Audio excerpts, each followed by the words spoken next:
Assalamualaikum warahmatullahi wabarakatuh. Halo, kembali lagi dengan kami channel Fakta Kehidupan. Kemarin sudah banyak banget yang komen-komen, bahkan mengirimkan cerita untuk dibawakan. Kami ucapkan terima kasih untuk kalian semua ya. Semoga dimanapun kalian berada, tetap dalam keadaan sehat walafiat dan dalam lindungan Tuhan Yang Maha Esa. Kali ini kami akan menceritakan kisah yang tentu saja nama dan tempat sudah kami samarkan. Kisah kali ini menceritakan tentang susah payah aku membesarkannya, mereka malah minta hasilnya. Pasti banyak banget yang penasaran dengan kisah ini. Gak usah lama-lama lagi deh, kita langsung masuk ke ceritanya.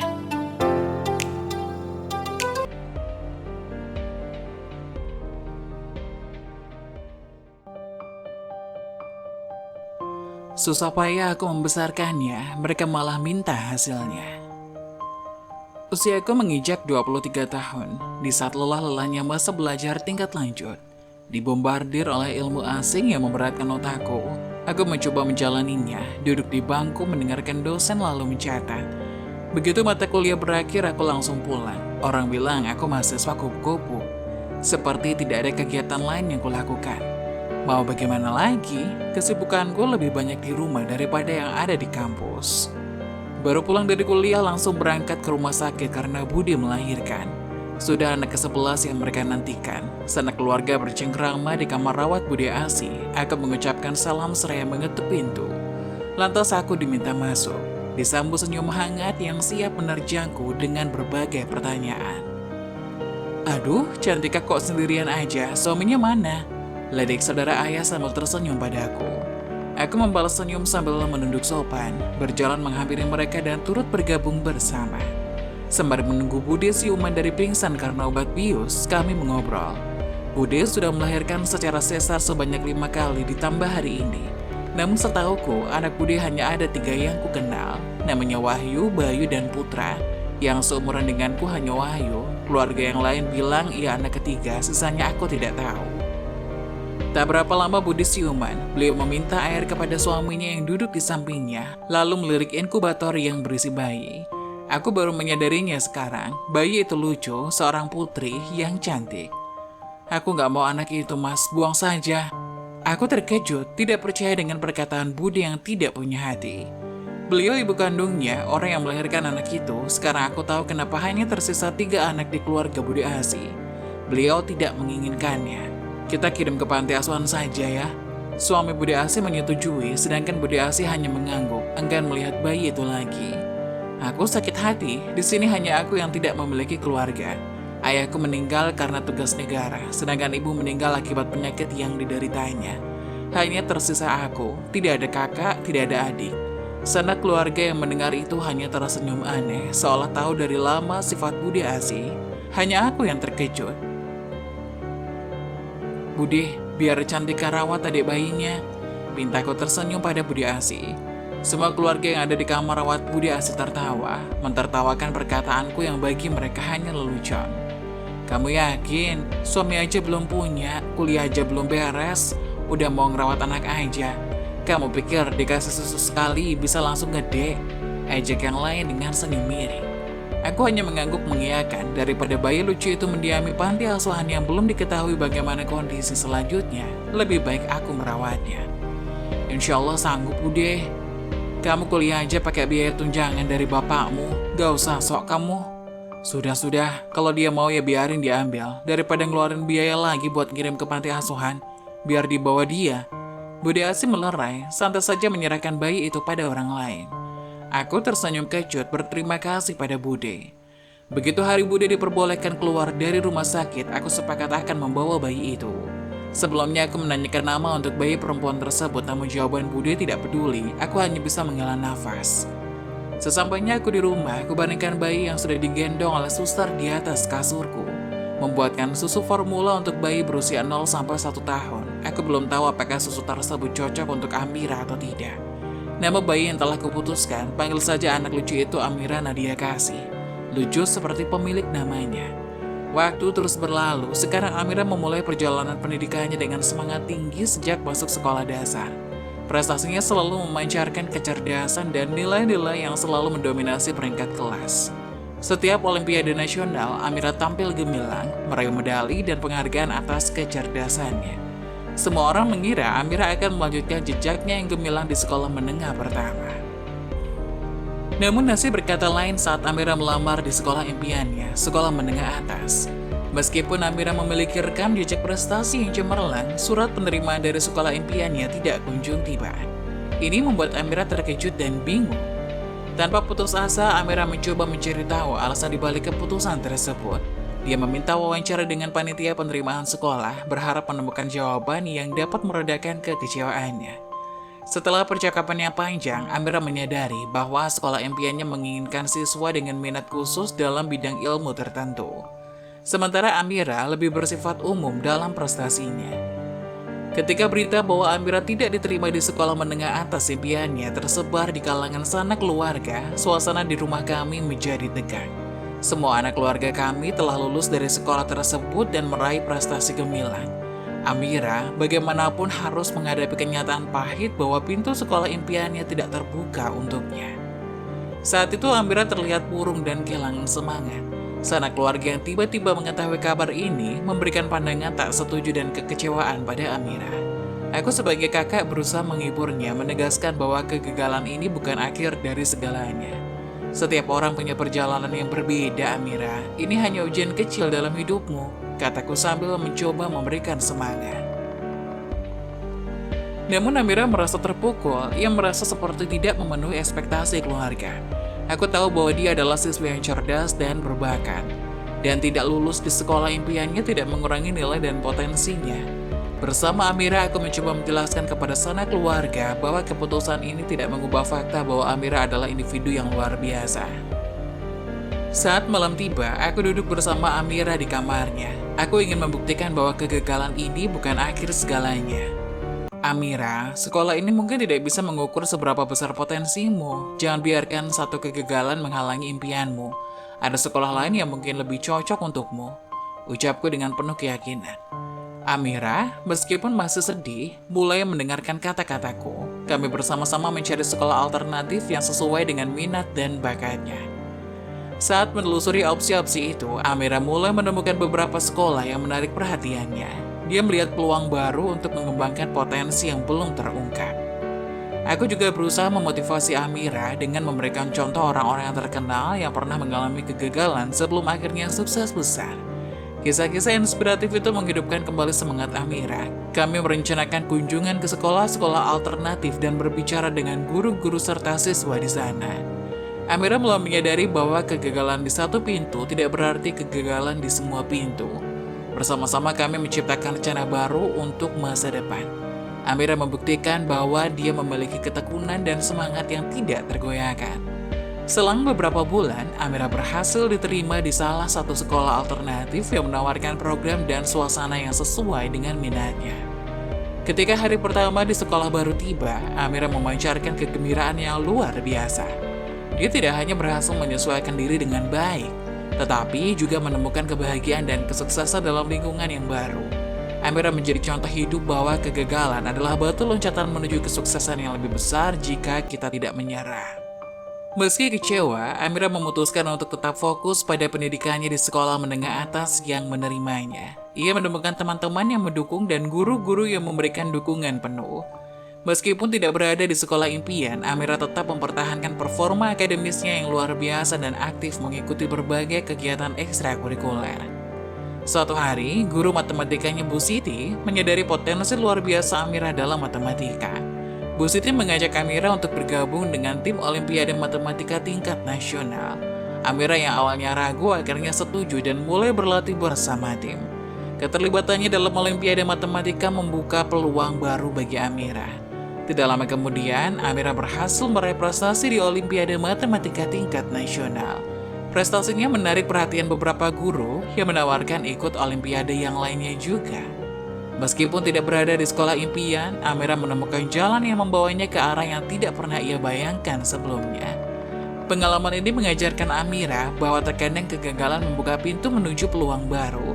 Amira menggapai impian dan suksesnya melalui ketekunan, semangat, dan keyakinan pada dirinya sendiri. Akhirnya Amira menyadari bahwa perjalanan hidupnya tidak selalu sejalan dengan rencana.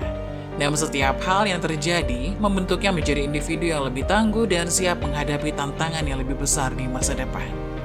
Ketika aku menyadari bahwa masuk perguruan tinggi adalah tantangan yang sulit, aku memutuskan untuk mendukung Amira, adik perempuanku sekaligus anak yang kurawat sejak bayi, agar semakin bersemangat dalam belajarnya. Meskipun baru duduk di kelas 1 SMA dan sekolah yang sederhana, aku ingin memberikan dukungan terbaikku. Amira dengan semangatnya beberapa kali mengikuti ujian tulis berbasis komputer atau UTBK untuk mempersiapkan diri menuju perguruan tinggi. Setiap kali hasilnya keluar, kebahagiaan memenuhi wajahnya karena nilainya selalu memuaskan. Meskipun mengetahui persaingan yang ketat, aku selalu berusaha membuatnya merasa bahagia di tengah perjalanan beratnya. Saat waktu luang, aku mengajak Amira pergi ke bioskop atau taman hiburan lainnya. Kami bersama-sama menikmati momen kebersamaan tanpa beban. Sambil menikmati es krim, aku mencoba menghilangkan beban pikiran yang mungkin muncul karena tekanan belajar yang dialaminya. Amira pun senang dan kami menciptakan kenangan indah bersama di tengah kesibukan hidupnya. Tidak hanya itu, aku juga berusaha memahami minat dan hobi Amira. Melihat ketertarikannya pada buku, aku seringkali membelikannya novel-novel yang ia sukai. Setiap kali mendapatkan buku baru, senyum ceria terpancar di wajahnya. Aku ingin Amira merasakan bahwa kebahagiaan hidup tidak hanya tergantung pada prestasi akademis, tapi juga pada kegiatan yang bisa memberikannya kegembiraan dan kesenangan. Meskipun aku tahu bahwa Amira mungkin merasa ada tekanan untuk membuktikan dirinya kepada keluarga yang pernah menolaknya, aku ingin memberikan dukungan tanpa syarat. Aku yakin bahwa Amira telah menjadi wanita yang luar biasa. Tidak perlu membuktikan apapun kepada siapapun. Setiap kali kami bicara, aku selalu mengingatkan bahwa dia memiliki potensi besar dan masa depannya tidak hanya ditentukan oleh nilai akademisnya. Ketika hari kelulusan tiba, Amira tidak hanya berhasil lulus, tapi juga meraih prestasi gemilang dalam UTBK. Kebanggaan dan kebahagiaan terpancar di wajahnya. Dan aku tahu bahwa semua perjuangan dan dukungan yang telah diberikan tidak sia-sia. Amira melangkah menuju perguruan tinggi dengan kepala tegak tanpa rasa takut atau keraguan. Perjalanan Amira mengajarkan kita bahwa dukungan dan kebahagiaan bukanlah hal yang terpisah dari kesuksesan. Membuktikan pada dunia bahwa kita bisa sukses adalah hal yang baik, tapi lebih penting lagi adalah merasakan kebahagiaan di sepanjang perjalanan hidup. Aku bangga menjadi bagian dari perjalanan Amira, adik perempuanku yang luar biasa. Amira, dengan kecerdasannya yang luar biasa, memutuskan untuk mendaftar di beberapa universitas. Saat aku menyarankannya untuk menggunakan nilai rapornya yang cemerlang sebagai modal, dia setuju. Setelah perjalanan panjang menunggu hasil seleksi, berita yang sangat menggembirakan datang. Amira berhasil lolos di salah satu universitas negeri ternama. Aku tidak bisa menyembunyikan kegembiraan dan kebanggaan saat melihat Amira mencapai impian kuliahnya tanpa harus merasakan proses pendaftaran yang melelahkan. Di saat banyak siswa lain berjuang keras untuk lolos seleksi masuk universitas, Amira hanya perlu melakukan daftar ulang. Ini seperti satu langkah mudah menuju perjalanan akademis yang gemilang. Amira mengambil jurusan kedokteran, jurusan impianku sejak dulu. Melihat Amira berhasil masuk ke jurusan tersebut membuat hatiku penuh dengan kebahagiaan. Jurusan yang begitu prestisius dan menantang berhasil dijangkau oleh adikku sendiri. Aku merasa seperti impianku juga menjadi kenyataan melalui keberhasilan Amira. Tidak hanya senang, Amira juga menunjukkan kebaikan hatinya dengan menawarkan bantuan. Dia mengerti bahwa proses pendaftaran universitas bisa menjadi momen yang sulit dan stres bagi banyak siswa. Maka di sela-sela libur panjang pendaftaran universitas, Amira memutuskan untuk membantuku dalam beberapa pekerjaan yang harus diselesaikan. Kami bekerja bersama, mengurus berbagai dokumen dan formulir, berbagi cerita dan pengalaman, dan memberikan dukungan satu sama lain dalam menghadapi tantangan ini. Amira meskipun sudah berhasil masuk universitas, tidak melupakan teman-temannya yang masih berjuang. Semangat dan kerjasama kami membuat proses pendaftaran terasa lebih ringan dan menyenangkan. Amira membuktikan bahwa kesuksesan seseorang tidak hanya tentang dirinya sendiri, tapi juga tentang bagaimana dia dapat berbagi kegembiraan dan membantu orang lain mencapai tujuannya. Keberhasilan Amira menginspirasi tidak hanya aku, tapi juga teman-teman yang berjuang bersama. Dia menunjukkan bahwa solidaritas dan kebaikan hati dapat menciptakan lingkungan yang mendukung pertumbuhan dan kesuksesan bersama. Dengan semangat yang terus berkobar, Amira dan aku melanjutkan perjalanan kami di dunia ini. Dia dalam jurusan kedokteran dan aku dalam mencukupi ekonomi. Meski berbeda bidang, kami tetap saling mendukung dan menjadikan setiap langkah sebagai bagian dari perjalanan menuju masa depan yang lebih cerah.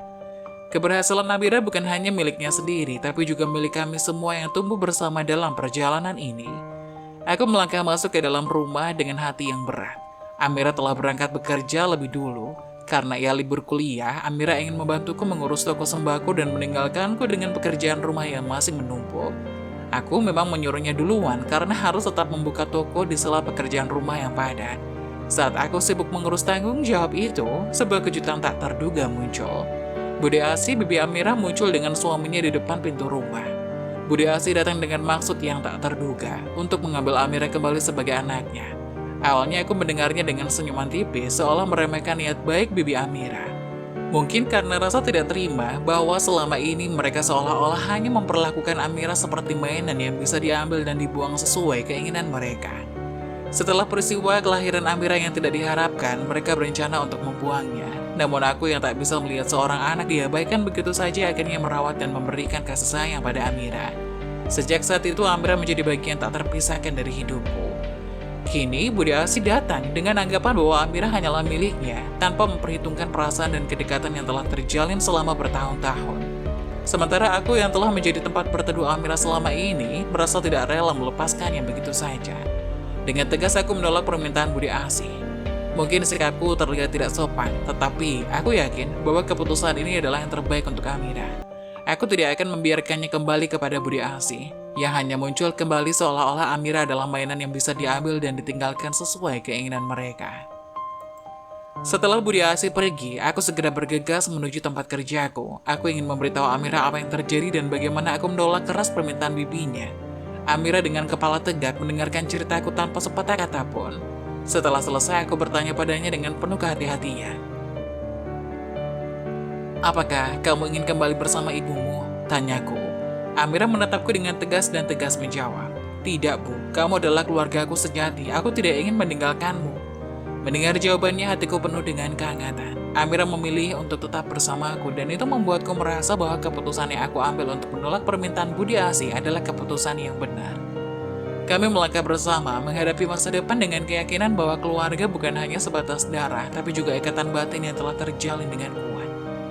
Tahun demi tahun berlalu dan kini tiba saatnya untuk merayakan pencapaian besar dalam hidup Amira. Dia lulus dari Fakultas Kedokteran, suatu pencapaian yang membanggakan. Hari ini adalah hari wisudanya dan aku sibuk bersiap-siap di depan cermin, berusaha tampil semaksimal mungkin untuk mendukung Amira dalam momen bersejarah ini. Amira sudah berangkat ke universitas lebih pagi untuk bersiap-siap di sana. Begitu aku sampai di universitas, aku langsung mencari Amira di antara kerumunan mahasiswa yang bersiap untuk merayakan kelulusan mereka.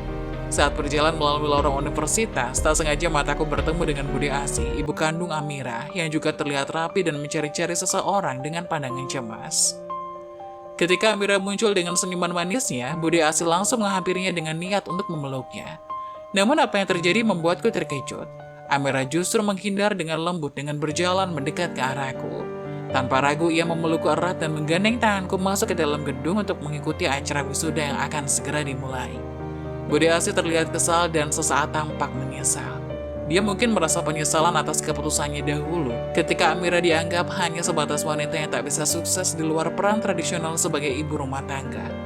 Pandangan stereotip yang melekat pada perempuan membuat Bude Asi meragukan kemampuan Amira untuk mencapai kesuksesan di bidang kedokteran. Acara wisuda berlangsung meriah dan Amira bersinar di panggung. Saat mengambil ijazahnya, pandangan matanya memancarkan kebahagiaan dan rasa bangga. Aku sebagai sosok yang telah mendampinginya selama perjalanan ini, merasa sangat bersyukur dan bangga melihatnya mencapai impian besar ini. Bude Asi sementara itu duduk di antara kerumunan dengan ekspresi campur aduk. Raut wajahnya mencerminkan penyesalan dan kekecewaan yang dalam. Mungkin saat ini dia menyadari bahwa perempuan seperti Amira mampu mengubah kodrat dan melebihi ekspektasi yang sempit. Seiring berjalannya waktu, Bude Asi mungkin akan belajar untuk menghargai setiap individu tanpa memandang gender. Pendidikan yang diperoleh Amira dan kesuksesannya di dunia kedokteran adalah bukti nyata bahwa potensi seseorang tidak terbatas oleh gender atau stereotip tertentu. Wisuda Amira bukan hanya keberhasilan individu, tetapi juga pukulan bagi stereotip yang membatasi perempuan dalam masyarakat. Keberhasilannya adalah kemenangan bagi setiap perempuan yang berjuang untuk mengubah pandangan masyarakat terhadap peran dan kapasitas mereka. Saat-saat tersulitmu seringkali mengarah pada momen-momen terbesar dalam hidup. Teruskan, situasi sulit pada akhirnya membangun orang yang kuat. Mengeluh tidak akan pernah bisa memperbaiki keadaan. Bersemangatlah dalam menjalani hidupmu dengan ikhlas dan kesabaran. Begitulah kisah dari salah satu subscriber kita. Semoga kita dapat mengambil hikmah dan nilai-nilai penting yang bisa kita jadikan contoh pada kehidupan kita sehari-hari. Bagi kalian yang ingin memberikan kritik dan saran yang membangun, kalian bisa tuliskan di kolom komentar. Kalian juga bisa membagikan kisah kalian untuk kami bawakan lewat nomor yang ada di kolom deskripsi. Jangan lupa tetap dukung channel kami dengan cara like, komen, dan subscribe, serta tunggu video-video selanjutnya. Sekian dari saya, terima kasih. Wassalamualaikum warahmatullahi wabarakatuh.